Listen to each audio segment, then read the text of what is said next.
Hello, what's going on everybody? R.I.Pierre here using that max power return on YouTube, and we are back again with GPC Season 2, I was about to say Season 6, wow. GPC Season 2 Week 5, we are back on the normal schedule after last week's mid-season tournament. Let's just show you how that went. So, as it was stated in the rules, in case of a draw in no division, we'll receive a prize. Well, Division A came out on top in 4, and Division B came out on top in 4 as well. Division A had way more differential than us, with 2 6-0s, a 6-3, and a 2-0, whereas we had 2 1-0s, a 6-0 from a forfeit, and a 5-0.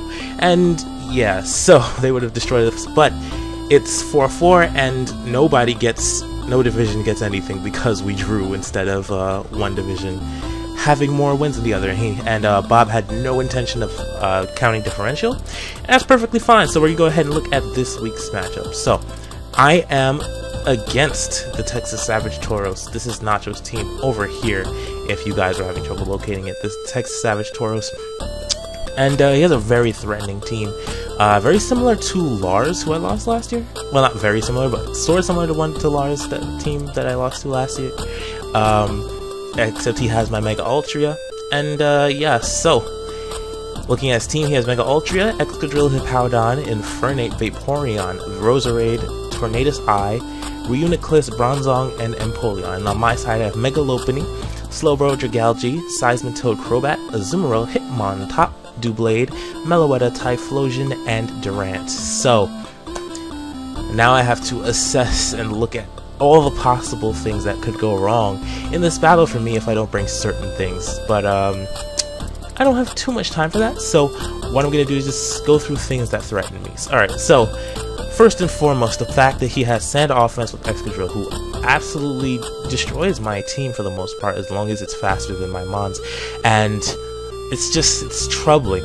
You know, the thing about Excadrill, like, most of them are like max speed adamant, and then in the sand are just practically unstoppable. I was disconnected. Oh, okay, yeah, that's lovely. My internet connection is acting up again. It was fine for about an hour, but anyways, let's move on from that. I really hope it doesn't interfere with the replay because I already have it open. Anyways, so yeah, there's my team, his team. Let's see. Excadrill's a problem. Hippowdon's bulk. Vaporeon could be an issue. Rosa.I.Pierre, not too much. I can handle it with multiple members of my team, and Crobat is a 100% switch-in almost each and every time. I think a hidden power ice from it, even if it's Life Orb, only does like 57%, and I can just roost off the damage or OHKO it with a Brave Bird, and I'll be perfectly fine.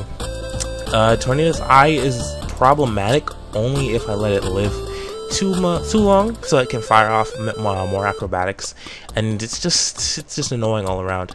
Bronzong, because of hazards and the fact that it can run heat proof or it could be earth resistant. The fact that I don't have any mon that, oh well, Seismitoad, but a non-offensive Seismitoad with earth power isn't going to do too much to Bronzong. Nice one, PD. To Bronzong.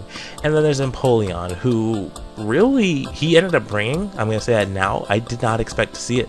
Although it does wall Azumarill with his running, superpower, there we go. But yeah, so Mega Ultria, of course, is the threat that it is to humanity as we know it. And yeah, that's all I really want to say. So looking at my team, I felt like, well, I guess I'll show you in Team Builder what I felt like the ideal team was. But yeah, so Meloetta is going to take her first week off. But let's go ahead and go into the Team Builder. Yeah, I was disconnected. So what? The Team Builder, I'm just glad that this works even when it's dark. So yeah, this is a terrible title. But yeah, so first up we have Bun Bun the Mega Lopunny with Lopunite. Cute Charm as its ability before. I don't know, I just didn't feel like switching it for some reason, but Limber would not have made any sense. With High Jump Kick, Return, Fake Out, and Thunder Punch. I have Thunder Punch over Ice Punch because Ice Punch is not 4 times weak does not take 4 times less damage from Empoleon. What else?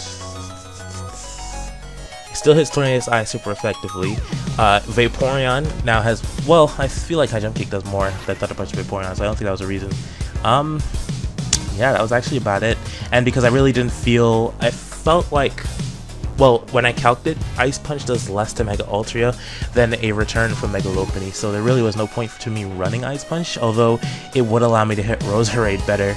Although Rosa.I.Pierre does get hit, I think Rosa.I.Pierre dies to return, to be honest. It's only a 65 base defense. Hippowdon doesn't appreciate an Ice Punch, but it doesn't appreciate High Jump Kick either.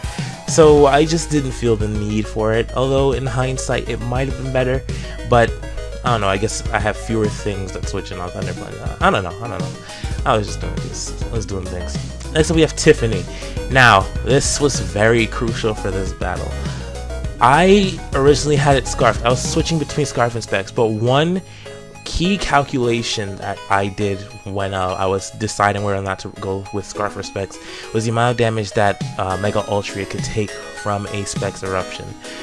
From Eruption in general. A Scarf Eruption does maybe a third of its HP, whereas Eruption from a Specs Typhlosion does upwards of 46%, close to half.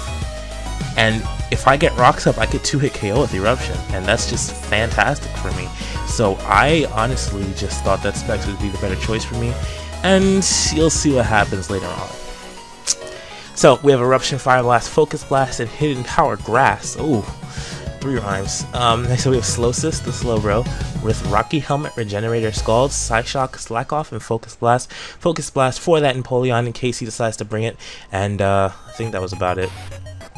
Yeah, weird EVs. I have 196 defense, 56 special defenses, so I can take a little bit better special attacks, and then 8 into special attack. Next up we have Low 5, the Crobat with Super Fang, Brave Bird, Defog, and Roost. I made it more specially defensive. I put enough speed into it to outspeed its fastest mon. To outspeed his fastest mon, excuse me, which is, I believe, Tornadus Eye is his fastest Pokemon without a boost. So, whoops. Okay, yeah. My apologies. So yeah, Super Fang, Brave Bird, Defog, Roost, 248 HP, 104 Jolly speed with 140 special defense and 16 into defense. Next up we have Toadsworth. Oh, it probably should have been physically defensive now I'm thinking about it. But yeah, Toadsworth the Seismitoad with leftovers Water Absorb, Scald, Sludge Bomb, Earth Power, and Stealth Rock. This is standard Life Orb RU set, but with different EVs. I have 176 into special attack for so Sludge Bomb does more to his Ultra. If it came to that, Earth Power just hits harder on his Rosa.I.Pierre on a switch and or anything like that.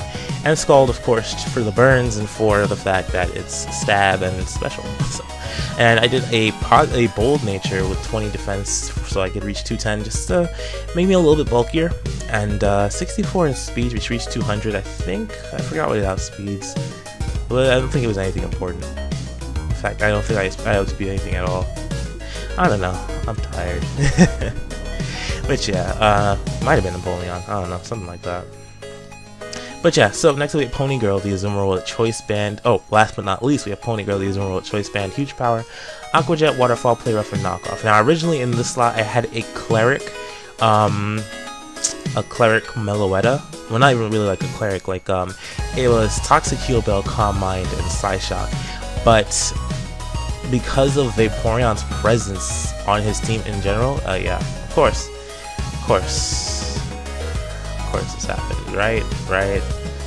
Yeah, I'm having a bad day, a really bad day. But yeah, so Skull, Psyshock's like, oh yeah, we already went through that.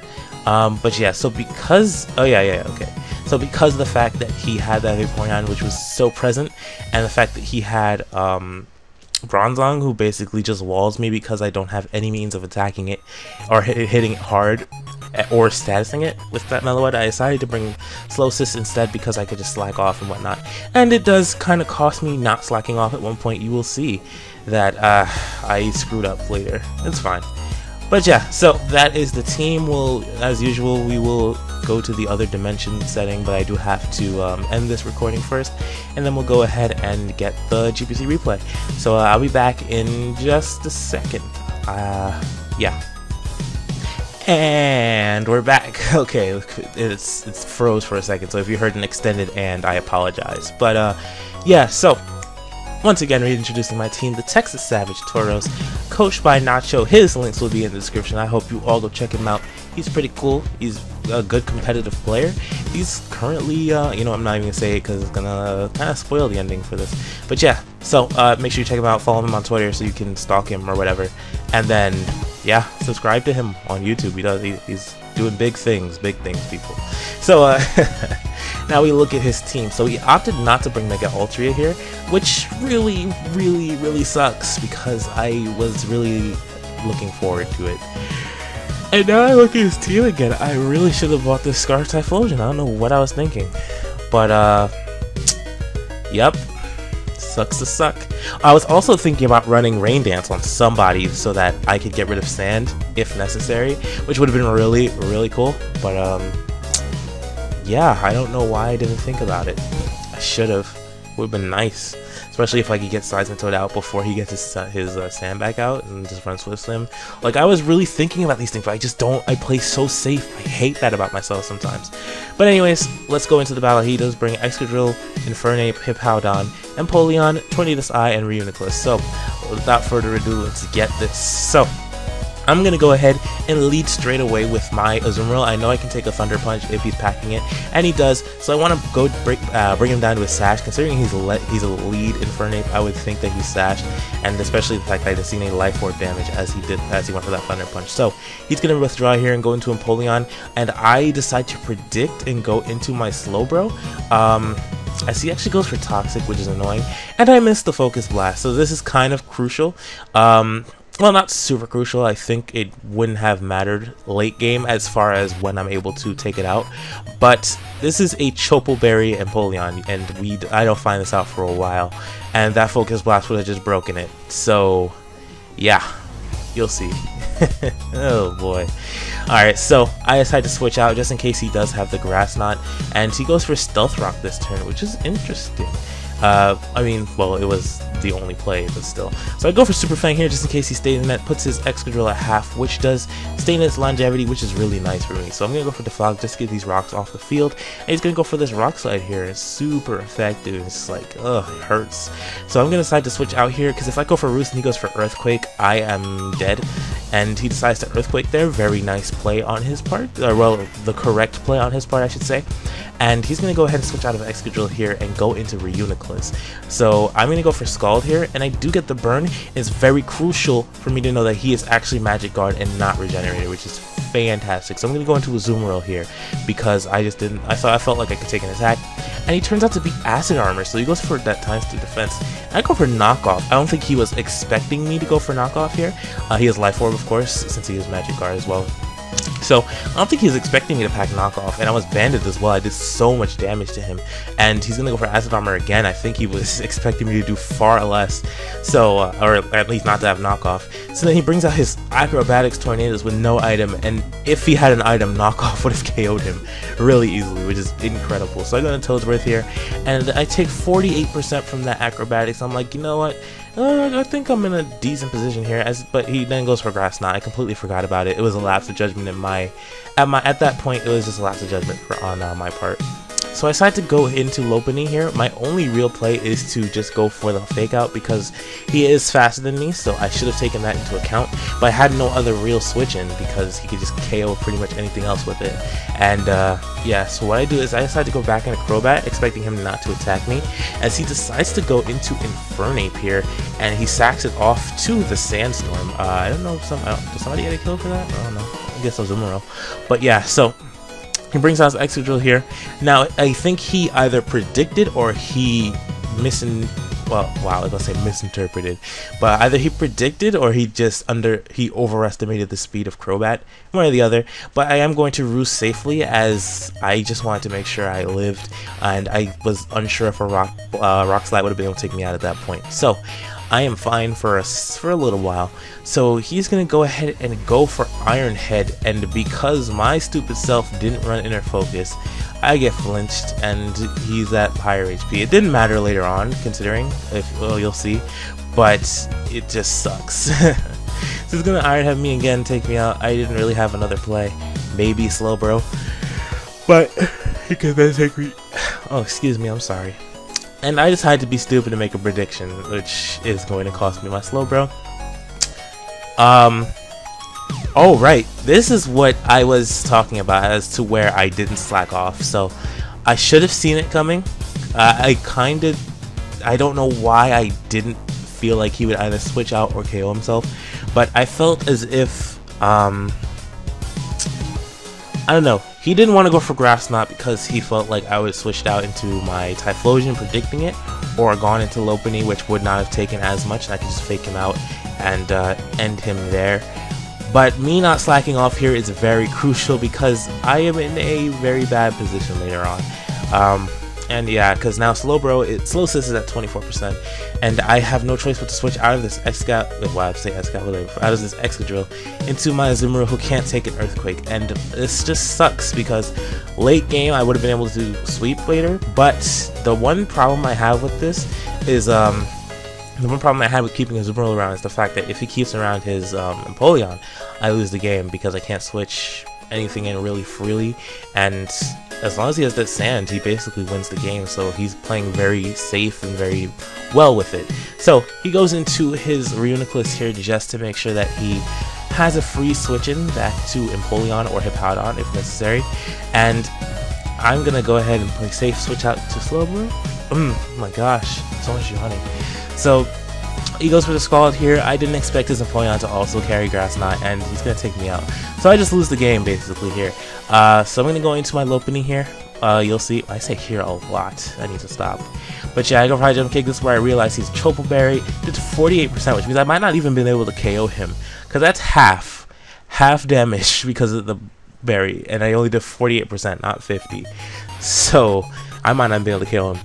So I only have one possible play, and that's just to see if he can't KO me with these two, and see if I can KO him with this High Jump Kick, and I could possibly stall out the sand. But it was 5 turns, I think I would have only lived like 3. And here comes Typhlosion. Choice Specs and not Choice Scarf go for the Eruption. Maybe it's like Choice Scarf might not have KO'd him, if he's specially defensive anyways. Although I'm pretty sure he's physically defensive from that damage. But Nacho revealed to me after this that if I had been Scarfed, I would have beat him because he was not running as much. He was not running enough speed on Excadrill to outspeed a Scarf Typhlosion, and that just sucks for me because it's like this is the second time I've lost to Nacho because of speed. The first time was me not running like four extra EVs in speed on my Mega Ultria last year, which allowed his Crobat to outspeed and KO me. And then there was whatchamacallit. And there was that thing, oh wait, we're looking at it, this just now, where if I run Scarf instead of Specs, I didn't even need the Specs this match, which sucks. So if I had run Scarf instead of Specs, I would have been perfectly fine. I would have taken this W, and we would have been 4-1 at the top of the conference with him. But now, David's 4-1, and Nacho is 5-0. So we're behind a little bit, kind of disappointed. But the people sitting in 3rd place with me, I have a much better differential than them, and I can definitely do this. I just need to beat David in week 7. Turn my attention to week 6 against Jesse, who is actually going to go all out against me, even though he is already eliminated mathematically from the playoffs. I'm looking forward to that very much. But this is a great battle. It was only 29 turns, but sucks that it came down to this. It always comes down to speed against him. I'm gonna start running max speed everything just for Nacho, just for you, Nacho. So I hope you all enjoyed, and make sure you go check out my opponent Nacho in the description below. Heracrow Shot. He is a cool person, and he does Twitter things and he does YouTube things. So go follow those things forever. Until we meet again, R.I.P. peace out, and I will catch you all next time. For those of you following the GPC only, I will see you all next Friday, and yeah, bye. Hope you all had a wonderful day or night and enjoyed the video. If you did, hit that like button, and then go watch Nacho do things, like I said 5 other times.